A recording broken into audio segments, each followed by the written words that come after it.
Meus irmãos, boa noite. A paz do Senhor a todos. Vamos iniciar mais uma aula.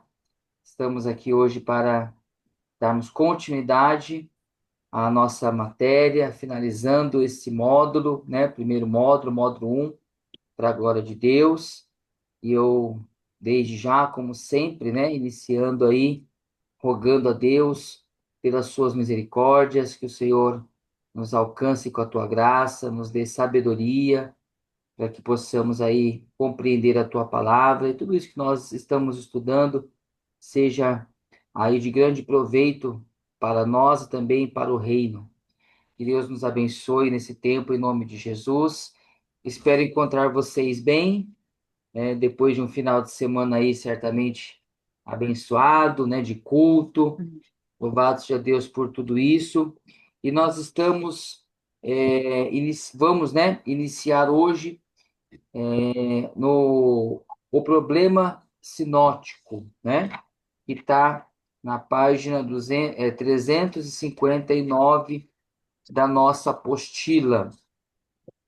Nós estamos nessa última matéria desse módulo falando, vamos falar sobre os quatro evangelhos, né? Na verdade, a matéria ela se chama Evangelhos Sinóticos porque ela vem tratar mais sobre esse tema, né, dos evangelhos. Que é o evangelho sinótico, né? São os três primeiros evangelhos, Mateus, Marcos e Lucas. Mas nós também vamos passar por João, né, que é o quarto evangelho, não se encontra nos sinóticos, mas também vamos dar uma passada por ele. Por que sinóticos, né? Porque esses três evangelhos eles têm algumas semelhanças na escrita, nos contos, né? E nós fizemos aí todo um pano de fundo para poder chegar até aqui, né? Tendo em vista que nós saímos, né? Vamos dizer assim, de estudos do Antigo Testamento e vamos entrar então propriamente agora no Novo Testamento. E a porta de entrada é os Evangelhos. E nesse período, como nós já falamos aqui, né? Nesse período que antecedeu o último profeta, Malaquias, a Mateus, né? Ao tempo de Jesus, a era de Jesus, que se deu aí o início do Novo Testamento, nós temos então aquele período interbíblico, né? Que nós estudamos várias aulas falando sobre isso, sobre o contexto cultural, contexto religioso, é, várias coisas que aconteceram, como nós vimos, né, que houve um silêncio, né, conhecido também como período negro, houve um silêncio de Deus de uma forma manifesta ao homem durante 400 anos aproximadamente, 430 anos aproximadamente, e esse período, como nós vimos aqui, foi um silêncio profético, mas não foi um silêncio literário, né? Muitas literaturas aconteceram, muitas coisas vieram acontecer, o surgimento, né, de uma forma oficial do judaísmo se deu neste período. Nós vimos, né, lá a revolta dos macabeus que se deu nesse período, dando aí todo o início até chegarmos a Jesus, até chegarmos nos evangelhos. Então, nós finalizamos na aula passada sobre esse assunto, ainda em um contexto cultural, sobre alguns autores, algumas escritas, autores judeus, né, como de grande conhecimento e importância, não mais do que os outros, mas com uma ênfase maior, como, por exemplo, Flávio Josefo, né, e tantos outros nomes que nós vimos aí e estudamos e falamos um pouco sobre isso, né? Que é todo esse contexto histórico, cultural, religioso que o povo de Deus estava inserido, né? Muito importante relembrarmos, enfatizar sobre a helenização, né, do povo judeu que sofreu uma grande influência grega romana, né? Então o povo estava sendo influenciado, foi influenciado por uma língua grega, por uma cultura grega, e isso nós conhecemos e chamamos, então, por helenismo, né? Então, já falamos tudo sobre isso, por que helenismo, né? Da onde surgiu essa palavra, e hoje, então, nós entramos na página 359 com um problema. Quem gosta de problema aí, diga amém. Ninguém gosta de problema, né? Nós queremos a solução, né? Mas, assim, é interessante quando você se depara com os evangelhos sinóticos, né? E existe uma matéria a ser estudada no evangelho sinótico, que, na verdade, a grande questão é o problema do sinótico, né? Problema que talvez não seja um problema. Por que problema, né? Porque se conhece como problema do sinótico, né? Porque é o estudo que aconteceu, né? Muitos estudiosos, muitos teólogos, algumas defesas muito grande em questão a isso, algumas críticas, nós vamos ver aqui hoje, mas até surgiu a questão, por que não um único evangelho, né? Por que não só um evangelho? Por que quatro evangelhos? Aí vem aquelas defesas, todos eles foram inspirados por Deus, né? Pelo Espírito Santo a esses homens. Então, por que que então tem uma grande conversa, vamos dizer assim, uma grande características de escrita, de feitos, nos três evangelhos e não no último, né? Então, nós vamos ver algumas coisas aqui hoje, e tudo isso se dá o nome de problema do sinótico, né? Então, por que que um tem mais versículo do que o outro? Por que que, se são parecidos, não são exatamente iguais? Quem negligenciou essa informação? Quem acrescentou essa informação? Então, ao longo dos anos, né, os estudiosos, os teólogos, eles procuraram respostas para essas perguntas. E essas respostas, então, elas se dão em um tema chamado problema, né, que é o problema sinótico. E quando, então, se olha para esses estudos dos evangelhos, dos três primeiros evangelhos, nós encontramos algumas coisas que nos levou a perguntar, nos levou a questionar, né? Levou esses grandes teólogos a fazer alguns questionamentos. Então, isso veio para uma forma teórica, né? Chamada, então, problema sinótico. Nós temos grandes informações, né? De Marcos, de Mateus, Marcos e de Lucas, sobre as suas escritas. É interessante fazendo essa pergunta, né? Se você for lá olhar a história de Jesus, as datas, né? Por que que os evangelhos surgiram aproximadamente 30 anos depois do acontecimento, né? Então, são algumas perguntas que acharam algumas respostas, outras respostas nós não temos, né? Então, tudo isso se enquadra nessa questão de o problema sinótico, né? Então, nós temos que ter em vista algumas coisas para nós entrarmos nessa matéria. Por exemplo, né? Nós pegamos, eu gosto muito de uma fala do pastor Hernandes Dias Lopes, que ele usa este exemplo dos evangelhos sinóticos na seguinte perspectiva, e eu acho válido nós pensarmos nisso hoje. Imagine três alpinistas subindo uma montanha ao mesmo tempo, né? O objetivo, o alvo é o topo, e os três sobem e chegam no mesmo lugar, alcançam o mesmo objetivo, estão indo para o mesmo lugar que é o topo dessa montanha. Porém, né, esses três evangelhos, esses três homens, esses três alpinistas estão subindo em pontos diferentes da montanha. Então, os três vão para o mesmo lugar, falam da mesma coisa, estão na mesma montanha, mas têm uma visão panorâmica diferente, um ângulo diferente. Então, é legal nós pensarmos assim. Pensando nos evangelhos, nós também precisamos levar em conta, né? Se você não sabe disso, é bom que você marque. Por exemplo, quando nós vamos falar do Evangelho de Mateus, né? Mateus, ele vai escrever diretamente para quem? todos eles tinham um público, né? Alvo. O alvo do público do evangelista Mateus era os judeus. Então, o Mateus, né, o evangelista Mateus, ele vai escrever para os judeus. Então, a perspectiva dele é alcançar esse povo. Então, a linguagem dele é para esse público, a preocupação é para esse público. Perceba que você só vai encontrar uma genealogia detalhada no Evangelho de Mateus. Por que, que você encontra isso no Evangelho de Mateus? Porque isso era muito importante para os judeus, entendeu?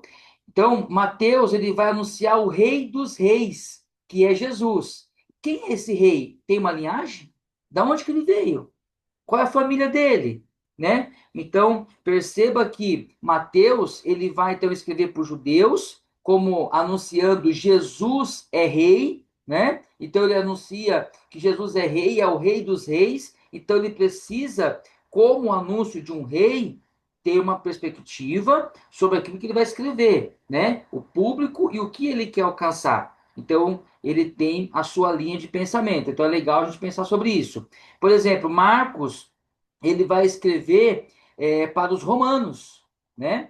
Romanos, eles não estavam preocupados com de que família que era, porque os romanos eles eram mais diretos, ele é mais ligado à obra, é mais ligado ao o que ele faz, né? O que ele faz, né? Então você percebe que Marcos ele é mais direto na sua escrita, por conta do público que ele estava tentando alcançar, alcançando, né, escrevendo, que eram os romanos. Então, a ênfase do evangelho de Marcos é falar das obras de Jesus, né? E não da sua família, da sua linhagem. Por quê? Porque Marcos vai anunciar Jesus servo, tá? Então, o servo é aquele que faz, é aquele que serve, aquele que veio para servir, né?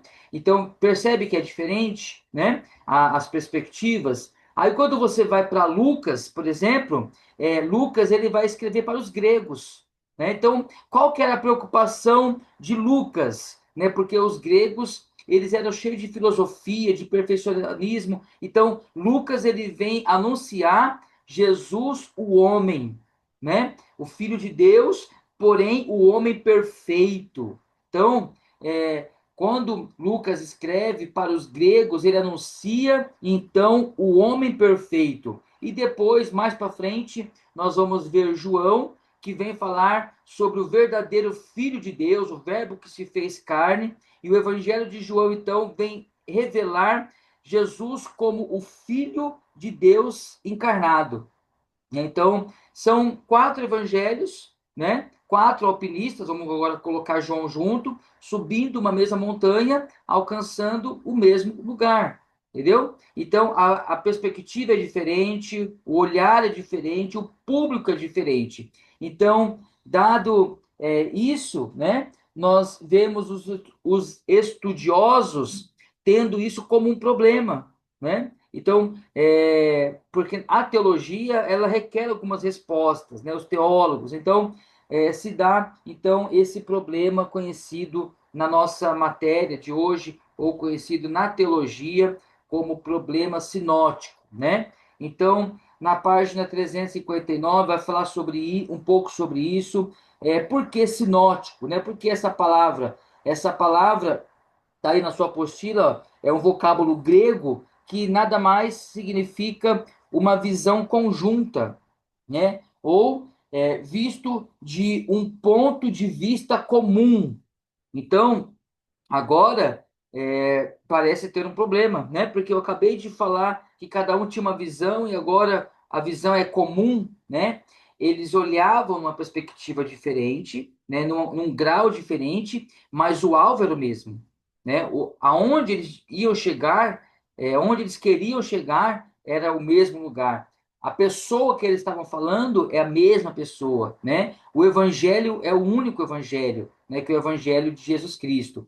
Então, percebe como que o porquê dessa questão de problema, né? Que parece mesmo ser um problema quando você começa a aprofundar. Então, o estudo do problema sinótico, ainda que enfatize as semelhanças dos três, não inclui as suas diferenças. Então, nós temos isso aí na nossa apostila, né? Ó. O estudo dessas diferenças e semelhanças passou a ser conhecido como o estudo do problema sinótico. Então, resumindo, né, o que é o problema sinótico? Nada mais é do que uma sintetização do estudo dos evangelhos, né? São teólogos, estudiosos, sintetizando, quer dizer, cavucando mais fundo, querendo saber mais sobre sobre os evangelhos. Então, se dá aí é, essa questão do problema sinótico. Aí nós temos a história do problema sinótico, por que surgiu, da onde surgiu, né? Quem foi o primeiro a fazer uma obra sobre isso, né? Nós temos Agostinho, que escreveu um tratado que se chama Harmonia dos Evangelhos. Ele defende a hipótese de que Mateus foi o primeiro a escrever o evangelho que serviu de fonte para Marcos e Lucas, né? Então, essa tese de Agostinho, ela vem cair por terra muito cedo, por conta de outros estudos que vai apontar de uma ênfase muito grande, que, na verdade, foi Marcos o primeiro a escrever, mas ainda tem essa defesa, entende? De alguns judeus conservadores. Por que que Mateus está em primeiro? Né? Porque foi colocado uma ordem cronológica, foi ele que escreveu primeiro.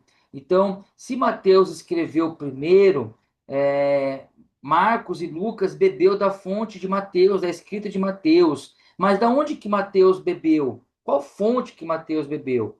Então, existe também uma hipótese, né? Tá aí na apostila, nós vamos chegar lá, mas eu já vou adiantar. Existe uma tese aí de uma fonte chamada fonte Q, tá? Está em algum lugar na apostila, não vamos chegar lá. Mas eu vou adiantar aqui, ó. É fonte, conhecida como fonte Q, né? Ó, fonte Q. Essa palavra, ela é uma palavra de origem alemã, tá? De origem alemã, que significa Quelle, né? Ó, que significa fonte,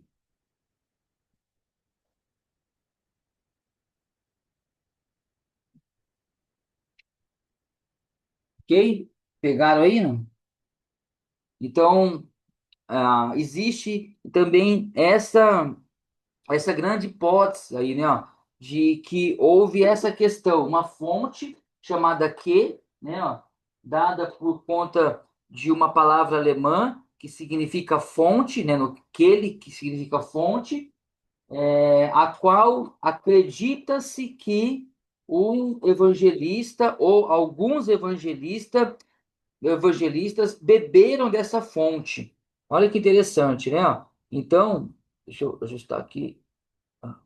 Então, veja como as coisas vão andando, né? E acaba se tornando um problema. Espera aí, Agostinho defendeu que era Mateus, o primeiro evangelho, né? Que foi escrito. Agora já aparece outra defesa. Então, são algumas coisas que vieram a ter como tido o problema sinótico. Algumas questões elas são levadas pelos estudiosos no estudo dos problemas sinóticos. E algumas delas nós temos aí, ó, no final da página.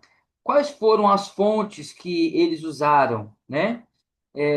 Qual foi os autores?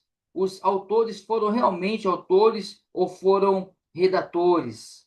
Né? Será que Mateus realmente foi o escritor do Evangelho de Mateus? Ou ele só relatou e alguém escreveu? Então, tem essas perguntas. Por que os relatos são tão parecidos em alguns pontos e tão diferentes de outros pontos, né? Então, é importante entendermos que os evangelhos, apesar deles serem sinóticos, né, ter semelhança, o mesmo ponto de vista, uma visão conjunta, eles não se agridem, né? Eles não confrontam, eles, na verdade, se completam, tá bom? Os evangelhos, eles se completam, né? Algumas questões que falam da negligência, né? Desses primeiros discípulos, por quê? 30 anos, né, depois escrever sobre os feitos de Jesus? Não seria mais fácil, logo após o acontecimento, não se perderia tanto a originalidade daquilo que aconteceu, tendo em vista que essas fontes, né, desses escritos, acredita-se que não eram só literais, tá bom? Também existiam fontes orais, tá? Pessoas que falavam aquilo que viu e alguém escrevia.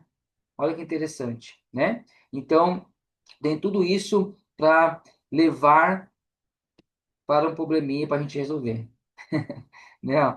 Problema sinótico, né? Vamos resolver isso aí. Quem falou é verdade, não é, né? Então, mas esse eu não vejo existe essa matéria, né? Tal, mas muitos professores estudiosos aí defendem e falam que isso não é um problema, na verdade é uma solução, né? Porque o problema se dá pela preocupação dos acontecimentos, então vá em busca de grandes estudos para chegar nessas teorias, né? Então, na verdade, só dá mais entendimento a nós quando procuramos conhecer um pouco mais sobre isso. Aí na outra página você já vai ver aí alguns comparativos, né, ó, dos versículos. Olha que interessante aí, ó, dos 661 versículos de Marcos, cerca de 600 deles tem paralelo em Mateus. Então, peraí, já surgiu o problema aí, né? Ó. Se Mateus é o primeiro, por que que Marcos, é, por que que quase 90% das escritas de Mateus surgem de Marcos, né? Peraí, será que Mateus não bebeu da fonte de Marcos, né? Então, é, esse é a grande questão que leva, então, a esse nome problema sinótico, né? Então, nós temos aí um diagrama aí embaixo que vai falar sobre capítulos, versículos, as palavras, palavras exclusivas, versículos exclusivos, e nesse diagrama nós temos um quadro com os números de cada um dos evangelistas sobre essas questões. O segundo diagrama é em porcentagem, né? Ó, em peculiaridade e coincidências. Nós temos aí as porcentagens, né? E os dados do Evangelho de João revelam a grande diferença de material existente entre os sinóticos, né? Que são outros fatores, né? Quando Mateus discorda de Marcos em algum ponto, Lucas concorda. Então, nós temos Mateus diferente de Lucas e de Marcos, ou igual a Marcos. Aí, quando a gente vê Lucas discordando de Mateus, de Marcos, nós temos Mateus concordando com ele, né? Ó. Aí nós temos, então, Lucas diferente e Marcos igual a Mateus. Então, temos algumas questões aí que formam alguns fatores, né? E aí vai embora, né? Essa discussão. Nós temos aí várias teorias, né? Ó, e todas elas feitas as devidas ressalvas, mas precisamos entender que elas contribuíram para o grande entendimento e compreensão mais sintetizada dos evangelhos sinóticos, né? Então, como eu já dizia, tudo isso, na verdade, vem para cooperar com o conhecimento e essa sintetização, né? Essa melhor compreensão dos evangelhos. Aí nós temos método de estudo desta crítica dos sinóticos, né? Qual foi o método que eles tiveram, né? Nós temos aí três métodos, enfoque sobre essa questão, sobre esses estudos, está aí na página 361 da apostila, são críticas de redação, críticas de fonte, críticas da forma. Aí nós vamos ter alguma pincelada sobre cada uma desses três enfoques da crítica dos sinóticos, né?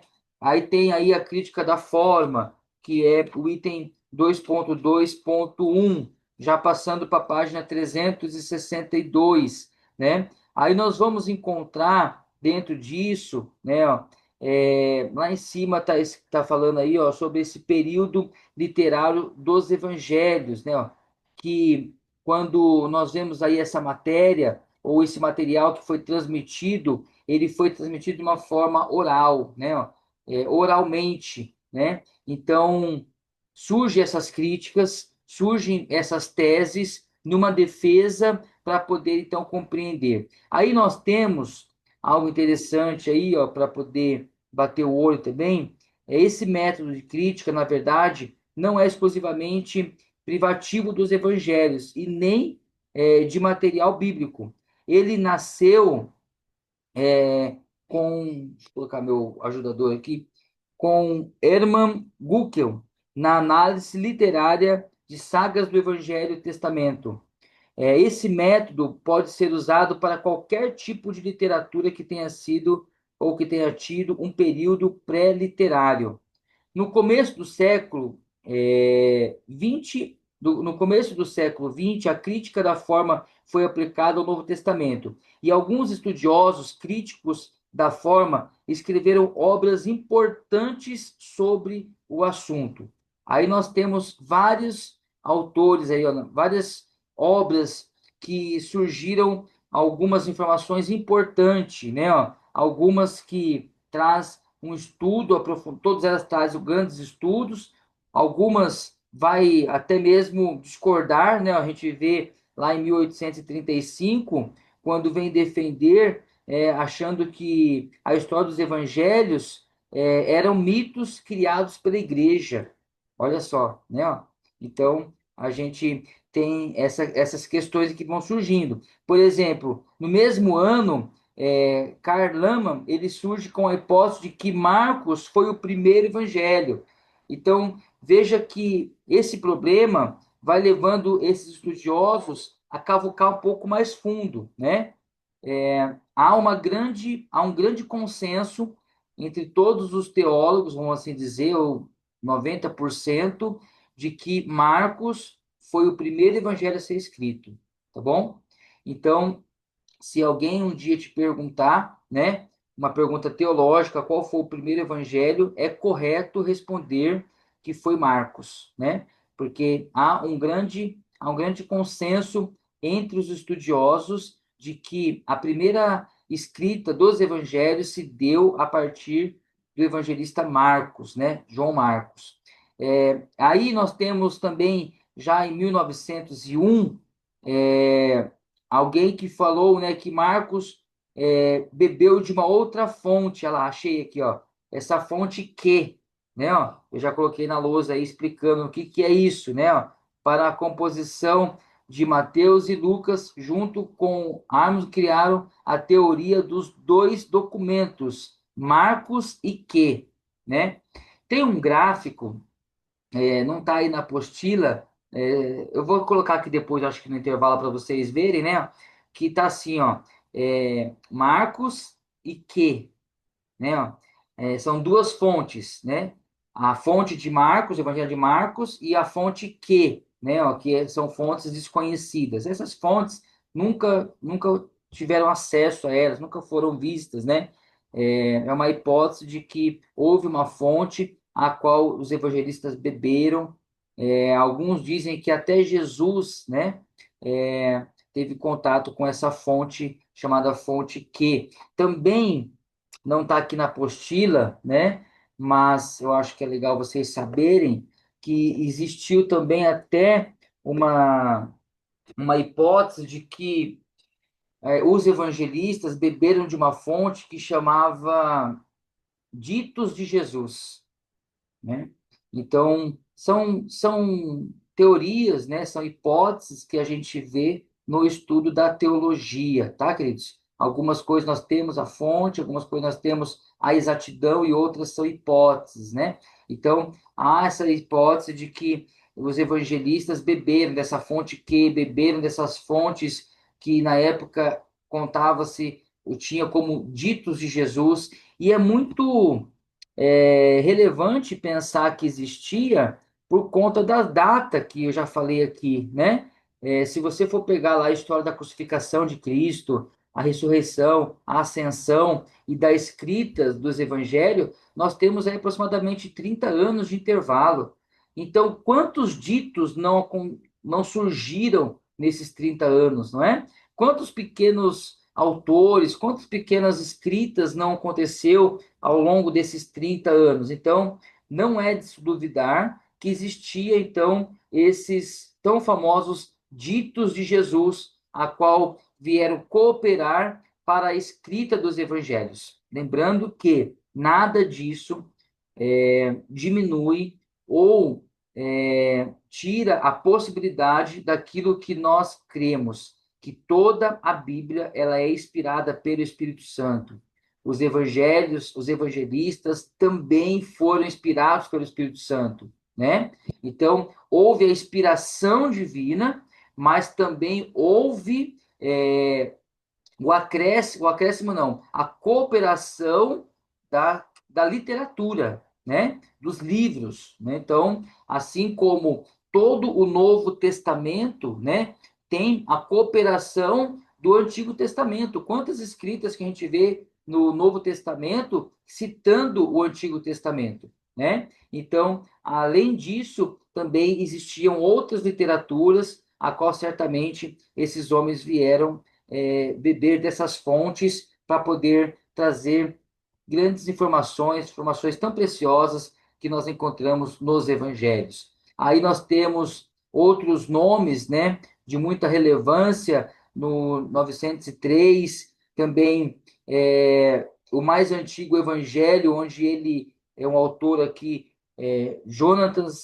Reis, né, Weiss, ele vem falar que onde ele futou a teoria de que afirma que Marcos era quase 100% autêntico, mas que permitiu a inserção de algum material por parte da igreja. Aí, em 903, o mesmo ano, uma outra defesa, né, que o Evangelho de Marcos afirma que Marcos foi composto de pequenas seções. Tá vendo? Então, bate aqui com aquilo que eu estou explicando para vocês, né? Pode ser que tinha algumas pequenas seções, pequenos escritos, né? Lá em 905, 2 anos depois, outro vem defender, trazer propõe que Marcos usou fontes que ele, da forma imperfeita, uniu. Segundo ele, afirma essas fontes foram orais, né, e apotegmas, máximas, né? Então, era muito comum, né, beber dessas fontes orais, né? Então, tudo isso nós temos aí como informação, dando aí ainda no nosso problema sinótico. Aí na página 363, continue alguns nomes, né? E pressuposições básicas da crítica da forma, né? Nós temos aí um outro ponto dessa crítica, que é a crítica da forma.